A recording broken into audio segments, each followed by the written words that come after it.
Anyways. Hi guys, it's Elle. Distracting kayo ang ako ang kuan. Okay, anyways, back to the topic. So, why am I making this video di? So first of all guys, ako lang usa dali sa dorm. And I need something na buhaton or like, things na will keep me busy. Kasi if not, most probably, gina-overthink na ko gagmayng butang diri sa sulod. Vlogging is very, for me lang ha, it's very therapeutic. Tapos, at the end of the day, na ako'y balikan, nga tanawon, nga, oh, it's my life. Nga din akong life before. It's for myself. It's for me to get better. And I just found out months ago na I was actually not okay mentally. No, because baliw na ako guys, but then something serious at the same time. Manageable naman siya. I was diagnosed with anxiety and depression months ago. So, karon kay I'm still at the healing stage.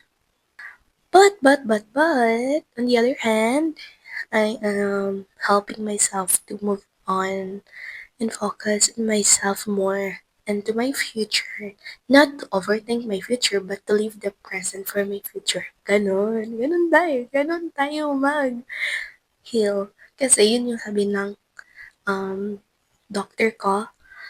And the same time sa mga closest acquaintances and friends, teachers, loved ones, and everything na don't mind other people because ikaw yung maubos, diba? Kasi para akong sponge, ina-absorb ko kahit hindi ko naman problema, hindi ko naman dapat iniisip, but then, na-absorb ko siya.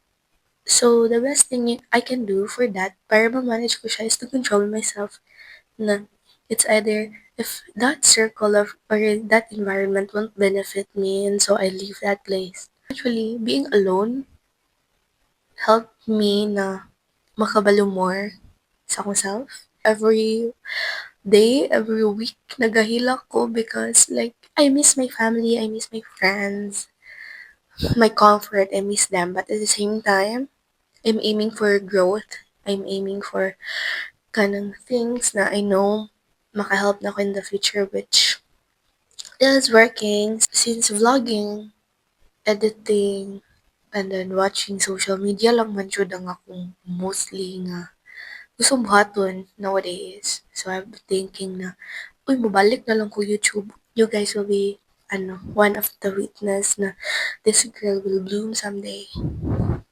Right? Habang may buhay, may pag-asa. So, let's live with that. See you guys on my next one. Bye!